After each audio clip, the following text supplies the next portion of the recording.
makes the one-timer. Now a shot, score, up goal, and Massachusetts takes the lead. Welcome into another episode of the NewMass Minute. My name's Jay Burnham, voice of the Minutemen, from a hotel room in Richmond, Virginia, getting ready for men's basketball tonight. He is Nathan Strauss, my broadcast partner somewhere in Western Mass, getting ready for a women's basketball game this evening back at home. Nate, good to see you, man. Ready to talk some hockey? 100%. How's the hotel room treating you? It's snowing here in Richmond, and they don't know what to do, which is my favorite thing. Obviously, you know, I lived here for a while, and if it snows an inch, the whole place shuts down. So it should be interesting tonight. Meanwhile, we've got like 3 inches of ice outside right It now. was ice again and coming out of the game on Saturday night against Yeah. Boston College. Still a great crowd at the Mullen Center, despite that storm. And didn't come away with a win, but let's talk about this series. First of all, um, we have a special guest coming up on this show. The one and only John Leonard going to join us. You had a conversation with him. Tease that for us. How's he doing? Yeah, he's doing great, having an all-star level campaign in the AHL with Charlotte this year. And obviously the Leonard family, we know a lot about them. And he had a couple of fantastic years at UMass, and he's engaged now. He's having a life. You know, it's been 5 years since his last season at UMass. Hard to believe, but he still holds a lot of you still see him in the top 10 for a lot of stats at UMass for the offensive prowess he showed in that final season. He was just amazing on the ice and a real part of helping build this program into what it is today. So excited for you to be able to catch up with him. That's coming up in a couple of minutes. But first, let's dive into the weekend that was. Boston College, number one team of the country, unanimous, pairwise number one. UMass goes to Conti Forum and wins 3-2, beating John's brother Ryan, who's a Hobie Baker candidate in and of itself. Big W for the program, and that launched UMass kind of into the bubble above kind of the cut line for the NCAA tournament with a handful of games remaining. Your takeaways on that victory on Friday night? Yeah, I mean, UMass played that game about as well as they could. I think for the most part, UMass took the game to BC and played at their tempo. You know, Fowler, the goalie for BC, made a couple of really big saves on breakaways. It could have actually been worse for them. You know, and UMass struck early in the first minute with Jack Musa scoring. And BC ended up getting a goal on the back of a power play goal later on in that period. But for the majority of the first and second period, UMass was the happier team. And then at the very end of the second period, you get that electric goal from Cole O'Hara with 1.1 seconds to go. It was a beautiful goal. It was number one in Hockey East's plays of the week. And from that moment on, I think UMass had that belief that they were going to win. And BC had a shot's edge in the third period, but UMass stood tall. Michael Hrabal was great. He denied Gabe Perreault on a couple breakaways, and UMass added an empty netter, and that was history. So a big win for UMass, and for all the reasons, right? Because now UMass, with a game in hand, with the teams right ahead of them, have a chance to actually jump all the way as high as fifth, depending on how this weekend goes. This weekend, chill the bill at the Mullen Center. Before we get to that, the return game on Saturday, I think you and I were on the TV broadcast for that one. UMass ultimately loses that contest, but got a goal from Cole O'Hara, who had another great weekend, a couple of goals for him. He now has 42 points on the season with, as you mentioned, handful of games remaining. He has a chance to vault himself into the top 5 in single season individual record holders in terms of points for a UMass player. James Marcoux is up there, Cale Makar, and I think he's 7 behind or 6 behind Makar's 49-point season. He continues to put together a Hobie candidacy that maybe, according to head coach Greg Carvel, has gone under the radar a little bit this year.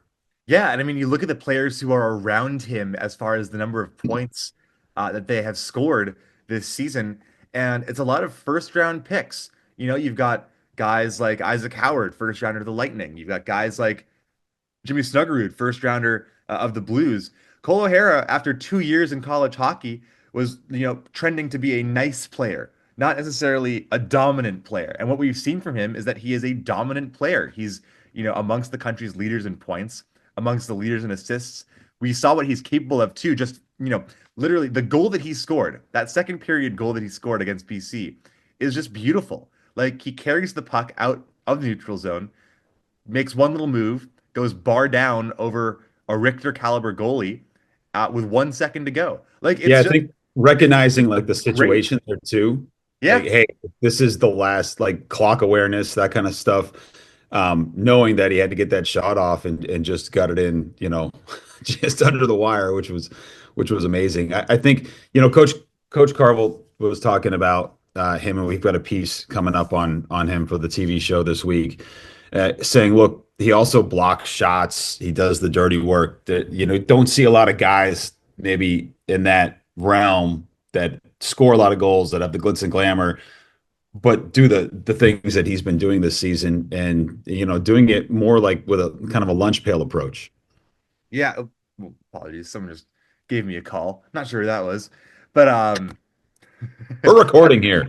yeah, come on. Come on, spam number. But yeah, I mean, look, he has the traits that made him a good player the last 2 years, the defensive work, the off puck work, have translated as the offense has come along for him this year.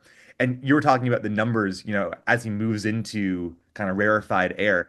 If he only picks up a point every other game for, the remainder of UMass's games this year, he would be in the top five. But knowing him, right now he's picking up about a point and a half per game. So who knows where he'll end up? And he's someone who deserves a serious look from the Hobie Baker committee just because of what he has done this year and how important he's been to UMass with no Idar Suniev for a lot of the year.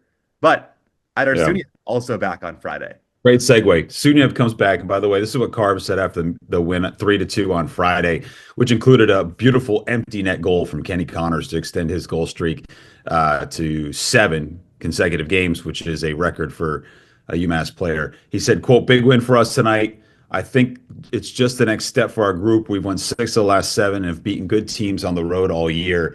This is just a really good confidence builder again for our group. We're feeling it."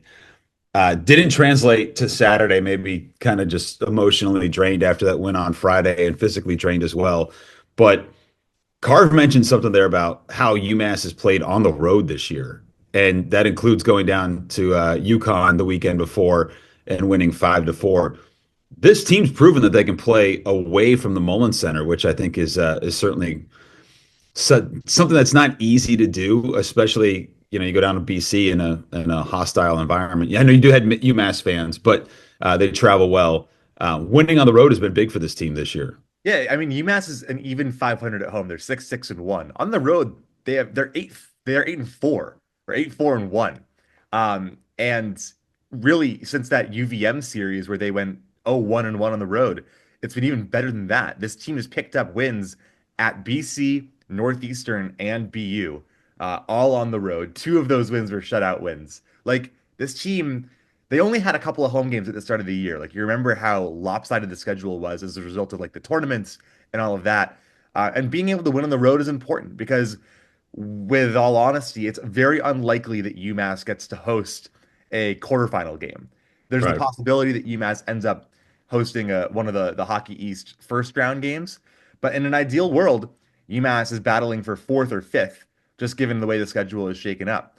And so, like last year, when you had to go on the road to Providence, another place that UMass has won on the road this year, being able to win on the road is really important. And the fans made an impact too, I would say. You could really they were audible on the TV broadcast. Yeah. Michael Robel had 37 saves on Friday. He had 41 saves on Saturday. And that game on Saturday, I think the first period, BC looked like the more aggressive team. They looked like they had a little more energy. And then UMass was able to kind of even the game out, despite the fact that they went down 3-0. They ended up losing 4-1, one being an empty net goal. Um, I just feel like if they could have that first period back, you could change kind of the course of how that game went on Saturday. Yeah, and I think it's really hard to sweep teams in Hockey East. BC has not been swept this year. UMass has not been swept this year either. It's really hard to win games on back-to-back nights. And BC came out with a lot of aggression. And I think the shot edge was 20-3 after one period. Yeah. It was only a 1-0 lead for BC. But, BC responded the way a top team in the country does.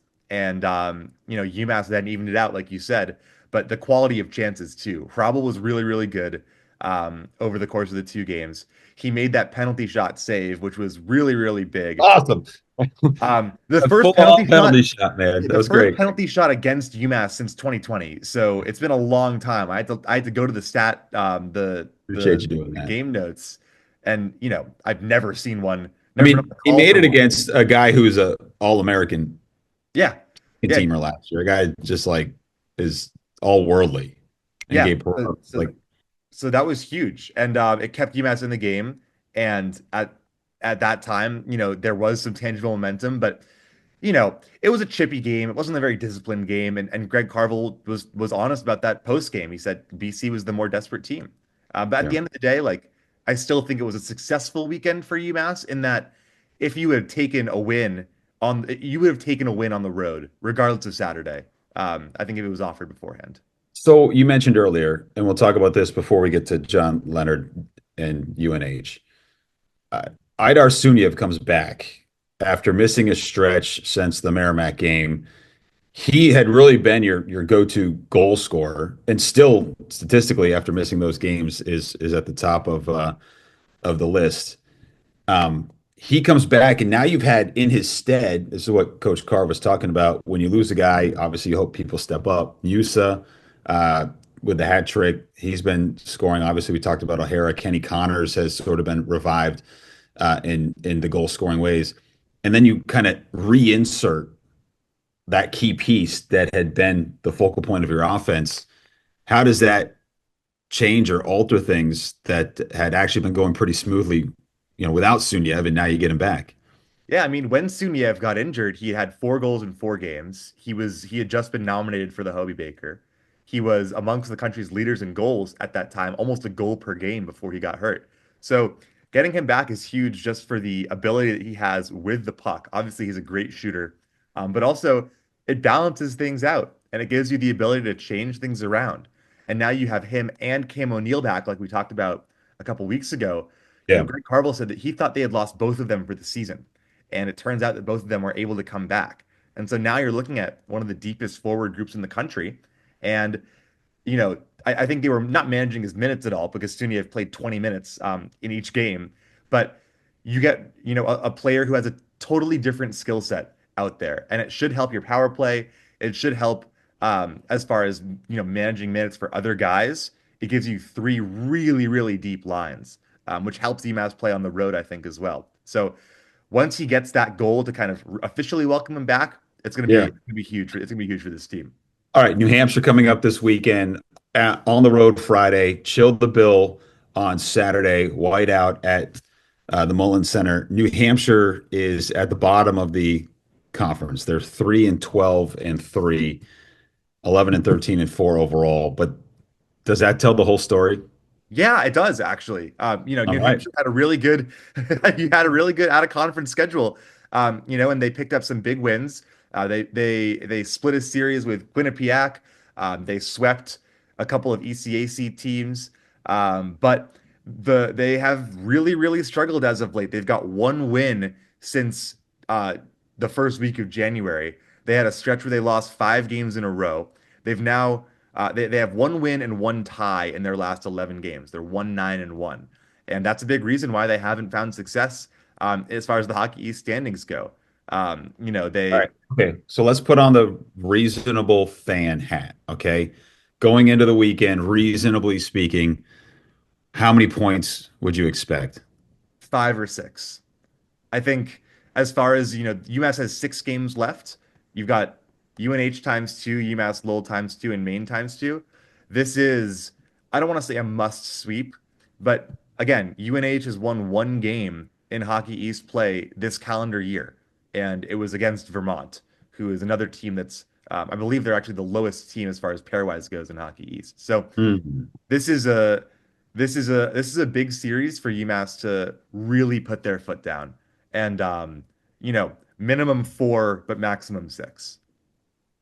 Just after you told me how hard it is to sweep a team. All right. I know. I Okay. know. But good Okay. teams I get it got done, you. right? Yeah, that's true. Okay, so the game on Saturday is at the Mullen Center. Reminder, it's a 7 o'clock game. So hopefully everybody gets there and there's no more snowstorms to fight through.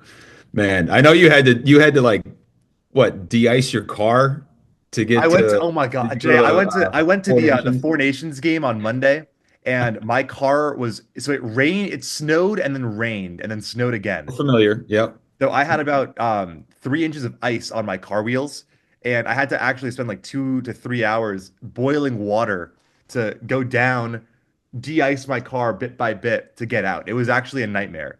Did you make it on time? No, I missed puck drop. I got there at like the 17-minute mark of the first period. So I mean, that's like, I mean, 17 minutes, off that ticket. That's like, $100 I of know it was hockey. brutal. It wasn't that much shit, but yeah, I made it. So hopefully the worst of the weather is over. It was, by the way, it was 2 degrees yesterday when we were doing that lacrosse game. So now we just got to deal with the cold. So never a rest. All right. Good luck this weekend. Good luck tonight, women's basketball, men's basketball back here in Richmond tonight at 6 o'clock. And looking forward to the conversation that you've got with John Leonard coming up here right now. Nate, thanks so much. Talk to you next week. Talk to you next week. All right, welcome back here to the NewMass Minute. Nathan Strauss here with UMass forward John Leonard. John, it's been a little while since I've gotten to see you. Obviously, you've had a great pro career in the last couple of years. So thank you so much for hopping back on here. Yeah, no worries. Thanks for having me. Just first and foremost, take me through what it was like your final year here at UMass. You were leading college hockey in goals. Obviously, then COVID comes down and shuts everything out. And next thing you know, a year later, you're in the NHL and you score your first goal. Just what was that year like for you? Yeah, it was. We talk about it a lot, but it was a blast. Like I absolutely loved my time at UMass. The teammates we had there were, just awesome people and awesome guys to play with. That I still keep in touch with a bunch of them. And yeah, that last year, it was kind of a blur. Honestly, it happened so quick, and we were playing Northeastern the next day. So I remember we were all sitting at Berkshire Dining Hall there, eating lunch with a bunch of the guys, and I remember we got a text in our team group chat that we were going to have a meeting, at 2 o'clock to kind of go over everything and what was going to happen. So it's kind of crazy, thinking back at it, and yeah, it was a tough way to end, my career at UMass and not get one last run at it. But then you end up signing with the Sharks, and you get your first goal a couple months later, and it was actually assisted by Mario Ferraro, which was pretty cool. But what do you remember about the moment that you scored your first? I know a lot of guys keep the puck and sort of black out in the moment, but what do you remember from like actually being on the ice? Yeah, no, it was obviously a really cool moment for me and my family dreamed about scoring a goal in the NHL and something really cool to experience. And yeah, I was on the power play with Mario, and yeah, it was pretty cool how everything worked out. Yeah, it's always fun to see. And speaking of scoring goals, and also speaking of former UMass players, I know you've been having an outstanding year this year with Charlotte, and that includes a game where you scored against Matt Murray, who's now on an 8-game heater for Milwaukee right now. But just what's it like being in the pros when you come up against the guys who you shared locker rooms with, either at the USHL level or especially at the UMass level? Yeah, no, it's really cool. Obviously, you want all the success in the world with everyone that you played with, and your close friends that you shared a lot of years with and a lot of memories. Specifically at UMass, and Murray in specific. Obviously, he's a tremendous goalie and an awesome person. Still keep in touch with him, and yeah, it's always fun playing against those guys. I know there's a lot of good genes that run in your family because obviously your sister Alyssa was a outstanding basketball player up at Castleton and someone who the UMass family knows well. Obviously, UMass fans know you. And then this last weekend, they got a taste of the youngest Leonard brother, Ryan, who's been having just an outstanding year and outstanding last 2 seasons for BC. What's it like for you, watching your little brother, go through the college hockey world and presumably soon to the NHL world as well? Yeah, no, it's awesome. Obviously, I try to watch as many games as I can, and fortunate for us, we played Saturday, Sunday this week, so I got to watch the Friday one, when they were at BC. And I know it was, an awesome weekend for my family to enjoy. And, tons of friends and family were able to go to my parents' house before the game on Saturday and, just enjoy each other's company. And, it's obviously a lot of fun watching him play.